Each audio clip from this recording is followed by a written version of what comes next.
Heute herzlich willkommen nochmal und jetzt bereit für die Pressekonferenz mit Vincent Kompany und euren Fragen sofort beginnend. Yes, einmal hier on the right side. Yes, please. Hi, congrats for the win today. My question to you is there a part of you that is disappointed that you're not going to face City on the next stage? It's official that you're facing Madrid. Is there a part of you who's like kind of disappointed that you're not going to face Pep on the next game? I try and separate things. I always wish the best for Man City. It's normal. So anytime it's nothing to do with me, I want them to win.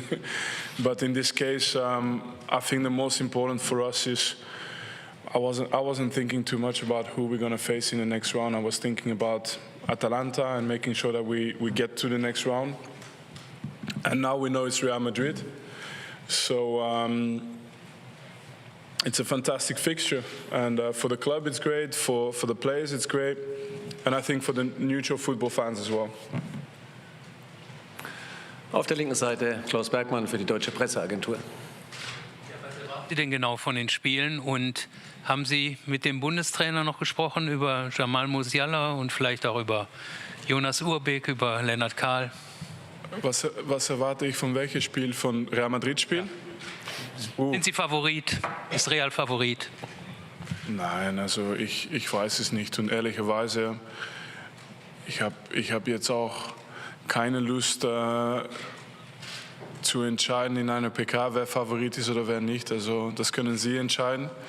Wichtig ist, beide Mannschaften haben so viel Qualität. Also wenn Sie heute sehen, was unsere Jungs natürlich bringen können, auch ins Offensive. Und das ist genauso für Real Madrid. Ja, das muss einfach für Fußball gut sein. Ich hoffe, dass wir ein positives Spiel bekommen für die Fans. Am Ende möchte ich gerne siegen. Ich glaube, dass wir da auch, dass das auch normal ist, dass das unser Ziel ist.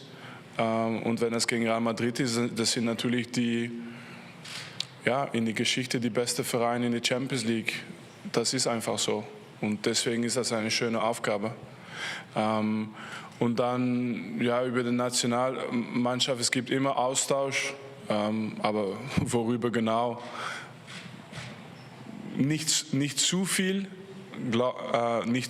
aber es gibt einfach normalerweise immer einen gesunden Austausch, nicht nur mit Julian Nagelsmann, aber mit jedem Bundestrainer. Das ist normal. Nächste Frage kommt von Reihe 3, bitte. Yes. Hallo, Mister. Tienhausen, Sports China. Congrats for qualification. Thank you. Last year, you were knocked out by Inter Milan in the quarterfinals, and this time you're coming back to the quarterfinals, defeating another Italian, Nerazzurri. So my question is, in 1 year's time span, do you see yourself and the team becoming more prepared, more mature? What is changing here? What makes you confident in facing Real Madrid? Thank you. I don't think you can make two big statements before. I like to, if I talk about last year, then I have to explain the whole context again, which I've explained to your colleagues so many times already. So we arrived in a quarterfinal last year, and we had 9 injuries. We didn't have Alphonso Davies, we didn't have Jamal Musiala, we didn't have Manu Neuer, we didn't have Kingsley Coman, we didn't have Pavlovic, we didn't have, and I can name you the names like this, and then I can look at the game and say we played well, actually. I don't think you can say anything else. We had opportunities to win this game as well and to go through to the semi-final, no doubt. And the games got decided because also Inter Milan has quality. So, but if I look back at last season and I say, yeah, this year we are better and this is the conclusion, then I didn't do the analysis properly. The analysis is, if we have all the players fit, hopefully we can show that we can win these games, and the reality is it's top level football now. So the games are decided by details, and that will be the same for this game. Next one, please. Buonasera, Giorgio Dusi, Bergamo News. Coach Raffaele Palladino, il suo collega, ha appena detto in televisione che il Bayern fa Your coach just said that Bayern pretty much play a different sport. How did you achieve that? How does that work for you?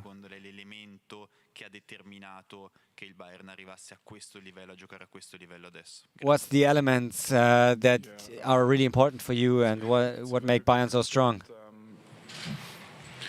But I don't know. I just think we played well. You know,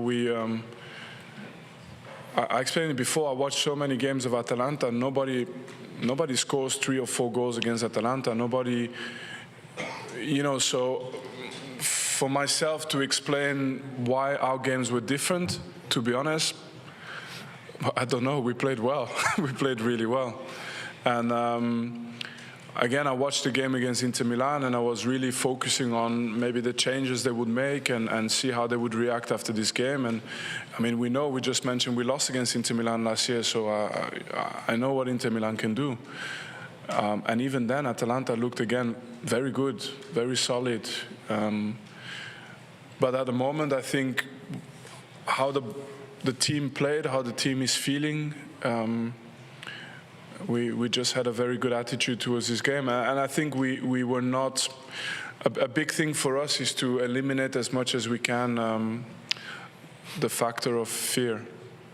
You know, when you play against a team like Atalanta, they will come they will follow you everywhere. They will arrive. They will try and make duels. They will try and make counters.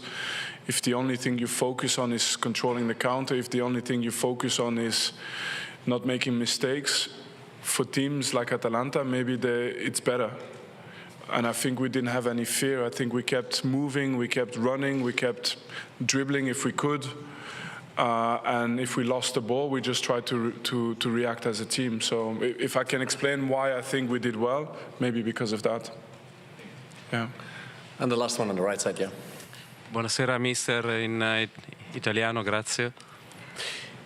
Il Bayern Monaco Italian. fa un tweet ringraziando i tifosi dell'Atalanta per aver partecipato alla coreografia iniziale. Bayern have published a tweet, and they said thank you to the fans from Atalanta. What can you say, the Atalanta fans? What can you tell them after losing 6-1 in the first leg, but still many of them made the trip to Munich? E cosa può dire magari anche a Mr. Palladino e all'Atalanta per could you say also to Palladino, to the coach of Atalanta Bergamo, to maybe make the next step in the future, so that the difference between Bayern and Atalanta is maybe not that big anymore in a few years? Yeah, but let's break the question down. So I think you said something about the fans from Atalanta and the fact that there was 4,000 fans and they did the tifo with Bayern Munich, right? Something, yeah? Okay, so I'm on the right track. No, I think I said it after the game in Bergamo. I thought it was amazing what we saw. That, you know, so many times we talk about the negative things of fans in football. And we were in Bergamo, and after the 4-1, the 5-1, the fans from Bergamo were still not only supporting their team, but also applauding some of our players for something they did. But how they supported the team after the game, and also after the Inter Milan game, you saw how the players went to the fans and everything. So I felt that we had this as well with our fans, and that it was a real positive experience in terms of what you want from fans in a football match. So massive compliment to the fans from Atalanta Bergamo, and also to the atmosphere they helped create together with our fans for this game. Sometimes we tell the bad story, but tell the good stories as well, yeah. Okay, vielen Dank zusammen, gute Heimreise, alles Gute, bis zum nächsten Mal, ciao.